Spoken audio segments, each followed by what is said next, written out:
Hi, it's me, Egbert, Egggburt, the owner of this radio station. I invite everyone to listen, no matter if you're young, old, black, white, Republican, Democrat, Libertarian, heck, I even want real estate agents listening to my station. Yes, even Rick and Tracy. You're all welcome. Now, it's back to my Goodwill ambassadors, Brad and John. You're not Ric Flair. You're not Ric Flair, John. You're not Ric Flair. I am not the great Richard Fleer. Is that his real name? Which Flair? is his real name. Yeah, his real name. Fleer, F-L-E-E-R? You know, he was stolen from an orphanage. What? Yeah, true story. Stolen from an orphanage? Yeah, there were some his dad, the guy that ended up being his adoptive father, was a rich physician. So when Ric Flair would brag about growing up with a silver spoon in his mouth, he was actually telling the truth. But there were some, shall we say, questionable acts that took place in between Flair going to the orphanage and then this gentleman getting his hands on a baby boy named Richard. Seriously?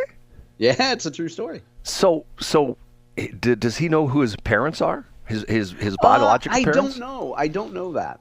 And he's still, I've seen videos of him recently. He's still, what is he like, still doing product endorsements and stuff like that, or what's he doing to make money? Yeah, anymore? he still does, and he's for a long time one of the things that you know about Flair outside of the ring is that he's had a lot of money trouble. So he talks about in his autobiography, he talks about the fact that at one point he went through some questionable business people, I guess, and essentially he compares it to selling himself off like a racehorse. And he said, from here on out, if you bail me out of this jam, I'll give you 20% of every dime I ever make. So he made a lot of really questionable financial deals because he lived the lifestyle. We call that in wrestling living the gimmick. Like he really would he would go into Omaha, Brad, when he was the traveling NWA champion, and he would buy drinks for everybody all night long. You know, so he would spend every paycheck. And a headline that I just Googled, Brad, the headline is Ric Flair discloses why he refused to meet his real-life parents. So he does know who they are. Yeah, so I guess he does know who they are. Yeah, but apparently there were some shenanigans going on, and this rich gentleman ended up with baby boy Richard. Interesting. Okay, changing topics. Did you watch the debates last night? I did not, Brad. I did not do adequate show prep. I had some kid stuff going on that was more intriguing than the debate. It was really interesting because I'm going to make a comment, and you may laugh about this, you may think I'm serious, and to a certain extent I am. We have the two wrong people running for president. The two people who should be running for president are Vance and Walz. Those are the people. And you said that because they're now. What I read, let me interrupt. What I read from the very early summaries was that the debate was very dignified and that it was focused on policy. Well, once again, you got the impression that you've got two guys that, first off, they have their different views, obviously, liberal and very conservative, and very liberal and very conservative. And I used to do a fair amount of business in Minneapolis, St. Paul. I had some business interests there, and I spent, I'm not a lot of time, but I spent a good amount of time out there and got to know the lay of the land. And what's interesting is even in Minnesota, the Democrats are not called Democrats. Do you know this story? No, I don't know that. They're not technically, the Democratic Party is not the Democratic Party. It's the Democratic Farm Party or something like that. Oh, yeah. That sounds familiar. Okay. Yeah, and they differentiate themselves from being Democrats because they'll say, well, we're not Democrats because and that's the way apparently they're incorporated in the state or how they're officially designated or stuff like that. And it has to do with the fact that, once upon a time, the whole state was very agricultural. But what's happened is the Minneapolis-St. Paul area has gotten very, very, very, very liberal. And that's where a lot of we have a lot of the Muslim population that's going in that area. And it's done I think, isn't that where Talib is from? Isn't she from Minnesota? She is. Yep, you're exactly right. Right. And so you had two guys who were very well spoken. And although I have to tell you, I think Mr. Walz started out sort of shaky and to the point where he seemed very, very nervous. And if you watch it on TV, you saw the split screen, which I think is interesting. Here, once again, you have the Republican on the left and you have the Democrat on the right, which is, juxtaposition of where we looked at them politically. But he was sort of dancing around a little bit when Vance was talking. And once again, this is a crazy thing for me. I went to school, my undergraduate degree. I had a double major, but actually I never completed my double major. I was like one course short of a true double major. But my second major was speech communications. And at the time, we got very much into, and I was fascinated by this new science in communication called kinesiology, which today is called body language. And if you watched Tim Walz's body language, he seemed very ill at ease. And if you watched his eye, the ways his eyes moved and the facial movements that he did, whereas Vance was like, one of the Buckingham guards. He stood there and didn't move too much and, had great eye contact with the camera. And you got the feeling he was very, very, very comfortable where he was at. Now, as the debate went on, I think Walz got much better. And at one point in time, to me, which I almost couldn't believe this happened. This is on CBS. I don't know if you know this thing. It's come out that Walz makes all these crazy comments. I was here. And the bizarre thing that comes out is he's been to China like 30 times. Do you know this crazy story? Yeah, and so, all I know is our dear friend Greg Keller tweeted something to the effect of, what normal human being goes there for his honeymoon? Yes. Well, it's like Bernie Sanders going to Moscow for his honeymoon. You got to go okay, of all the places in the world to go for a honeymoon, why would you end up in Moscow? Now, Moscow Mills is a different story. Well, everybody wants to go there for a honeymoon. Well, but anyway, I can't remember if it was Norah O'Donnell or the other lady asked him the question. It's recently come out that you claimed you were in China during the Tiananmen Square incident, and now that's been disproven. And she actually used NPR of Minnesota has come out, or Public Radio of Minnesota, whatever, has come out and said that it's actually been disproven. Can you explain this? That's not exactly what she said. She asked him a direct question, and he danced for 90 seconds. He gave this roundabout, crazy, weird answer that had nothing to do with the question. When he's done, she came back and said, let me ask the question again. And she went after him. Wow, that's surprising. Right. Now, remind me, who is this woman? She was, I can't remember which, it was either Norah O'Donnell, two women. I don't know who the other lady was. The other lady was another reporter for CBS. I should know these things, but I didn't pay attention to. I knew who Norah O'Donnell was. The reason I know who Norah O'Donnell was, there's been all sorts of things written about her.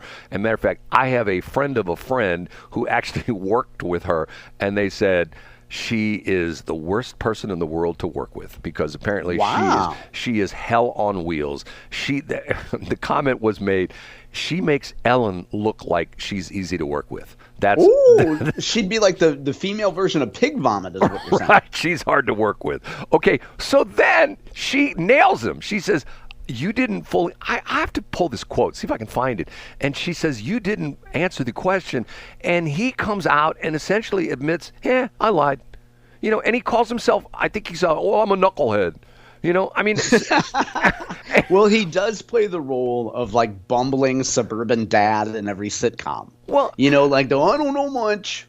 First off, I think look, I'm not the kind of guy, I'm bad at judging ages, okay?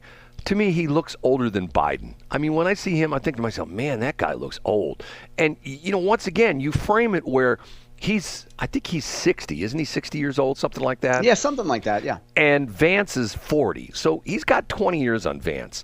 But the other interesting thing was there were times they were agreeing with each other. Where they were saying, I agree with you, that kind of stuff. Now, only one point in time, they left the mics open all the time, and only at one point in time where they sort of went back and forth, and they turned the mics off, and the moderator said, well, we turned the mics off because. But the interesting part of it was they said there was no fact-checking, but yet there was. There was a couple times when the moderators would put in their 2 cents worth and blah, blah, blah, blah. They talked about, they kept hammering Vance on the January 6th thing and how in the world can he be a part of a ticket with Trump when he was trying, and they kept going back to the election thing. He said it was, and the interesting thing was that Vance brought out, which is interesting. He says remember that Hillary Clinton in 2016 said the election was fixed and she won, which is, and that's true. And if you take that back to 2000 with Al Gore, the same kind of thing, all these crazy things. It was interesting. And the interesting part of it was that after the debate was over, the moderators are finishing up, and it was supposed to last an hour and a half, almost lasted 2. I think they finally got off the air at like 9:50. And as the thing was ending, to me, I look at this. This is phony baloney to me. The last closing shots were, they shook hands, and then their wives came out. I saw that visual, Brad. I thought it was sweet. Did you really, or are you being facetious? No, not at all. To me, it's like phony baloney. Oh, here come the wives. Oh, husband. I mean, it's fine. Oh, no, I don't think people really. If you're watching to the very end of a vice presidential debate, you definitely know who you're voting for. Well, no, but see, the point of it was, and I read an interesting editorial this morning. I got up early this morning working on some stuff, and the interesting editorial was, okay, now that we've seen that, we need another presidential debate. And you know what? I agree with that, but it's not going to happen because, Kamala's not going to do it, and Trump's not going to do it. And I see where Trump's coming from. Trump's essentially saying, hey, man, I already did 2 debates. She's only done 1, tough noogies, Anyway, it was interesting. I thought it was much better than I thought it was going to be. But once again, I will say it again. Get rid of Trump, put Vance in there. Get rid of Kamala, put Walz in there. Those are the 2 people who should be running for president. Not Trump, not Kamala, because I think both of those gentlemen have a firmer grasp on what's going on and could be ultimately be presidential material. And, once again, I mean, for me, is the problem, I think, Trump is past his prime. Kamala, let's be honest.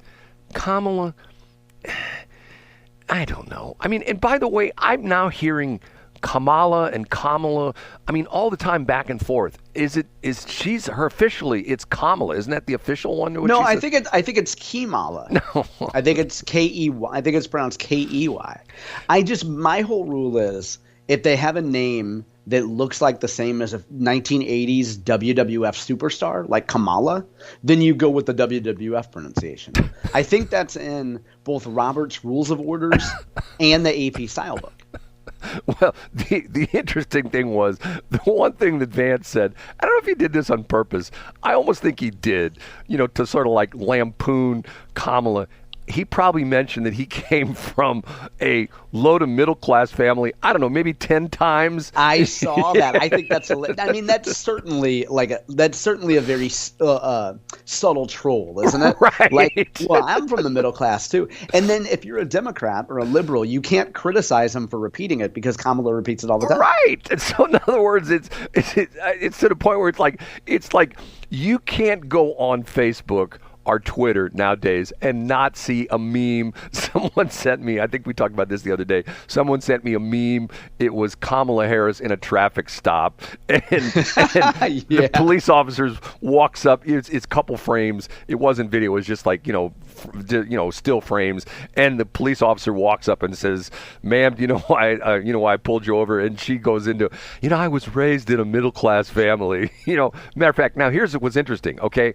I have a certain person who listens to the show who destroys everything I say. If I get off the air, and she will send me a critique of everything I said wrong.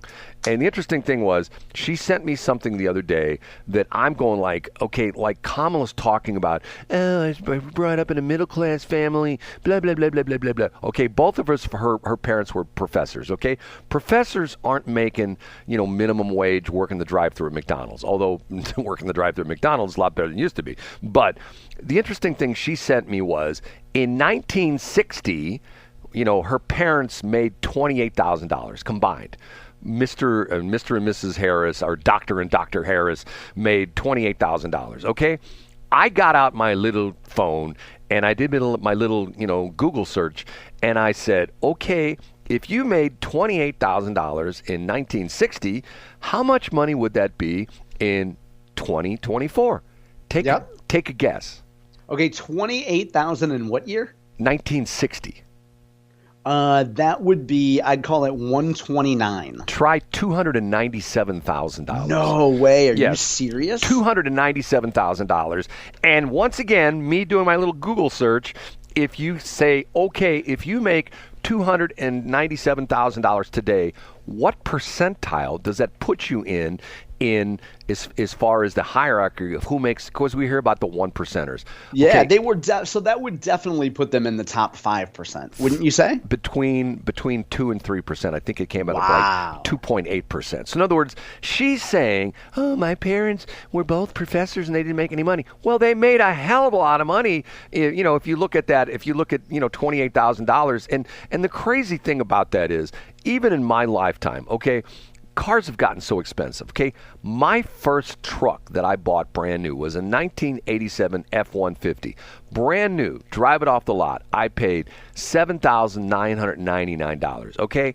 If you go to a Ford dealer right now and you look at F-150s, you will be lucky to find anything on the lot under $50,000. And if you look at some of the high-end trucks, it's not unusual to go in a Ford truck, a Ford lot, and see trucks $80,000, $90,000. If you go to a Dodge dealership, the Rams, if you buy a Ram TRX, it is $130,000 for a effing pickup truck. You know, and the thing that gets me about this is you have the longshoremen who are on strike, and you get their guy, he wants a 77% wage increase, and then we already went that through with the automobile manufacturers. The problem on that is where inflation comes from. Yeah, 100%. And when another CPI number is going to come out next week, and we're going to see what inflation looks like. And the frustrating thing about it, Brad, what people don't process is, think of what that's going to do to the price of golf carts in Cottleville. Like, if you're a golf cart dealer in St. Charles County and people want to putz around the parking lot, you think they're going to have that additional income with the strike? It's funny you mention that, because there used to be a guy in Washmo who sold used golf carts. You could buy one for about $1,500.